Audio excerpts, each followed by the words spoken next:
Ovulation test kit মূলত কী কাজে ব্যবহার করতে হয় এটা অনেকেই জানেন না। তো এটা সম্পর্কে জানার আগে আপনাকে এটা জানতে হবে ওভুলেশন কী। ওভুলেশন হচ্ছে মেয়েদের শরীরে প্রত্যেক মাসে একটা নির্দিষ্ট সময়ে তাদের ডিম্বাশয় থেকে একটি ম্যাচিউর এগ বা ডিম নির্গত হয় বা নিঃসরণ হয়। সহজ কথায় আমরা বলতে গেলে মেয়েদের ওভারি থেকে প্রত্যেক মাসে একটা ডিম বের হয়। এই ডিমটা যখন বের হয় এই পুরো প্রসেসটাকেই ওভুলেশন বলে। ডিমটা যখন বের হয় অর্থাৎ যখন ওভুলেশন হয় সেই সময়টা যদি স্বামী স্ত্রী মিলিত হয় শুধুমাত্র কেবল তখনই কনসিভ হয়। কারণ একটা বেবি নেওয়ার জন্য স্বামী স্ত্রী দুইজনেরই প্রস্তুতির দরকার।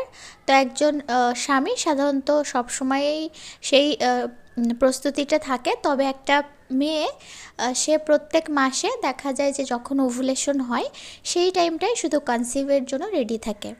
ওভুলেশন কখন হয়? ওভুলেশন হয় মেয়েদের পিরিয়ডের 10তম দিন থেকে 20তম দিনের মধ্যে।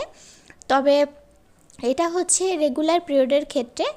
যদি কোনো শারীরিক সমস্যা না থাকে বা বিভিন্ন কারণে দেখা যাচ্ছে ওভুলেশন আরও লেটে হতে পারে, তবে নর্মাল রেঞ্জ ধরা হয় 10তম দিন থেকে 20তম দিনের মধ্যে। এখন এই টেস্ট কিটটা মূলত আপনাকে কিভাবে সাহায্য করবে? এই টেস্ট কিটের মাধ্যমে আমরা ওভুলেশন পরীক্ষা করে ওভুলেশন কখন হচ্ছে সেই সময়টা জানতে পারবো। আপনি যখন ওভুলেশন পরীক্ষা শুরু করবেন 10তম দিন থেকে দেখবেন যে একটা গাঢ় দাগের নিচে আর একটা হালকা দাগ আসতে শুরু করেছে। ওভুলেশন হওয়ার 3-4 দিন আগে থেকেই বা 4-5 দিন আগে থেকেই আপনার উপরের গাঢ় দাগের পাশাপাশি নিচের দাগটাও হালকা আসতে শুরু করবে। যখন ওভুলেশন হবে তখন দুইটা দাগই সেম গাঢ় আসবে এবং এই গাঢ় দাগটা আপনি দেখা যাচ্ছে পরপর 2 দিন পর্যন্ত পেতে পারেন এবং পুনরায় সেই দাগটা আবার হালকা হতে শুরু করবে। অর্থাৎ আপনার ওভুলেশন যতক্ষণ পর্যন্ত থাকবে কিটে সেই সময়টা দাগটা গাঢ় আসবে এবং পরে দাগটা আবার হালকা হতে শুরু করবে। প্রেগনেন্সি কিটে দেখা যায় যে আপনি যখন প্রেগনেন্সি কনসিভ করেন তারপর থেকে সবসময় দাগটা গাঢ় আসে, কিন্তু ওভুলেশন কিটে মূলত আপনার মাসের যে সময়টাতে আপনার ওভুলেশন হচ্ছে শুধুমাত্র সেই সময়টাতেই দাগ গাঢ় আসবে। এমনটা নেই যে আপনার ওভুলেশন কিটে পজিটিভ আসছে আপনার তারপর থেকে আরও কয়েকদিন পর্যন্ত পজিটিভ আসবে, এরকম না। আপনার পরপর 2 দিন পর্যন্ত দাগটা গাঢ় আসতে পারে। যেহেতু আমরা জানি ওভুলেশন 12 থেকে 24 ঘন্টা পর্যন্ত, অর্থাৎ আপনার ডিমটা 12 থেকে 24 ঘন্টা বা অনেক ক্ষেত্রে 36 ঘন্টা পর্যন্ত জীবিত থাকতে পারে। অর্থাৎ আপনি কিটে যখন রেজাল্টটা পজিটিভ পাচ্ছেন সেই সময়টা যদি স্বামী স্ত্রী মিলিত হয় তাহলেই কিন্তু খুবই সহজে গর্ভধারণ সম্ভব, যদি আর কোনো শারীরিক জটিলতা না থাকে।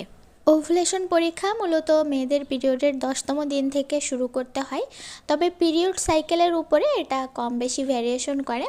আমরা এই কারণে ওভুলেশন কিট যারা নেয় তাদের কাছ থেকে তাদের পিরিয়ড সাইকেলটা অর্থাৎ কতদিন পরপর হচ্ছে সেটা জানার চেষ্টা করি এবং সেই অনুযায়ী তাদেরকে সাজেস্ট করি আপনি এততম দিন থেকে পরীক্ষা শুরু করুন। সাপোজ আপনি 10তম দিন থেকে পরীক্ষা শুরু করলেন, আপনাকে প্রতিদিন একবার করে পরীক্ষা শুরু করতে হবে। আপনি কোন সময়টা বেছে নেবেন এটা কিন্তু একেবারে ভোরের ইউরিন দিয়ে পরীক্ষা করা যাবে না। সকাল 10টা থেকে রাত 8টার মধ্যে ইউরিন দিয়ে এটা পরীক্ষা করতে হবে।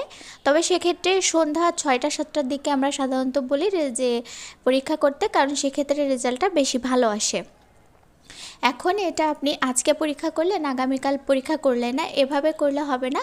কারণ ওভুলেশন আপনার যে কোনো সময় হয়ে যেতে পারে। আপনি একদিন মিস করলেও কিন্তু ওভুলেশন টেস্ট কিটে সেই রেজাল্টটা আপনি মিস করে যেতে পারেন। এজন্য আপনি যেদিন থেকে পরীক্ষা শুরু করবেন প্রতিদিন একবার করে পরীক্ষা করবেন পজিটিভ না আসা পর্যন্ত। ওভুলেশন কিটে কিভাবে আসলে গাঢ় দাগ আসলে আমরা বুঝি যে ওভুলেশন পজিটিভ হচ্ছে বা ওভুলেশন হচ্ছে? আমাদের যখন ওভুলেশন হয় মেয়েদের যখন ডিম্বাণুটা নির্গত হয় ওভারি থেকে তখন এলএইচ বা লুটিনাইজিং হরমোন নামে একটা হরমোন নিঃসৃত হয়। যখন ডিম্বাণুটা বের হয় তখন সেই হরমোনের পরিমাণটা সর্বোচ্চ পর্যায়ে যায় এবং যখনই সর্বোচ্চ পর্যায়ে যায় তখনই কিন্তু কিটে দাগটা সম্পূর্ণ গাঢ় আসে। অর্থাৎ আমাদের শরীরের যে লুটিনাইজিং হরমোন সেটাই মূলত কিটে ডিটেক্ট করে এবং আমরা বুঝতে পারি ওভুলেশন পজিটিভ। অনেকেই দেখি ইনবক্সে এসে বলেন যে তার 1 পিস কিট লাগবে। 1 পিস কিট দিয়ে আসলে কোনো কাজই হবে না, কারণ এটা আপনার পিরিয়ডের 10তম দিন থেকে পরীক্ষা শুরু করতে হয় পজিটিভ না আসা পর্যন্ত। 20তম দিন ধরেই আমরা নর্মাল পজিটিভ আসার রেজাল্টের, তবে পজিটিভ অনেকেরই এর আগেই আসে। দেখা যায় যে কারো 12তম দিনে আসতে পারে, কারো 14তম দিনে, কারো 16, কারো 17, এরকম এক একজনের এক এক দিনে আসতে পারে। এটা যেহেতু পিরিয়ড সাইকেল এবং এক একজনের শারীরিক কন্ডিশনের উপর ভিত্তি করে ওভুলেশনটা আসলে হয়ে থাকে। সো এই কারণে আপনি 1-2 পিস কিট নিয়ে কোনো ফলাফল পাবেন না, এই কারণে আমরা 1-2 পিস কিট সেল করি না। আর অনেকে আছেন যে 5 পিস কিট নেন, সেক্ষেত্রে যদি তার 15তম দিনের মধ্যে ওভুলেশন হয় আপনি রেজাল্ট পাবেন। নচেত যদি দেখা যায় যে আপনার 16তম দিনে বা 17তম দিনে হচ্ছে, সেক্ষেত্রে কিন্তু আপনি 5 পিস কিট নিয়ে কোনো ফলাফল পাবেন না। এই কারণে আমরা নর্মালি বলে থাকি অন্তত 10 পিস কিট নিয়ে আপনি ট্রাই করেন। দেখা যায় প্রথম মাসে আপনার যখন পজিটিভ আসলো, আপনি পরের মাসটা একটু আন্দাজ করে তারপর পরীক্ষা করতে পারবেন। ঠিক আছে, এই কারণে 1-2 পিস কিট নেওয়ার জন্য আপনারা নক করবেন না, কারণ 1-2 পিস কিট দিয়ে আপনাদের কখনো ফলাফল পাবেন না। এটা প্রেগনেন্সি কিট নয় যে আপনি পজিটিভ নেগেটিভ একদিনে টেস্ট করলেই বুঝতে পারবেন। এটা হচ্ছে ওভুলেশন, যেটা আপনার নির্দিষ্ট সময় থেকে পরীক্ষা শুরু করতে হবে।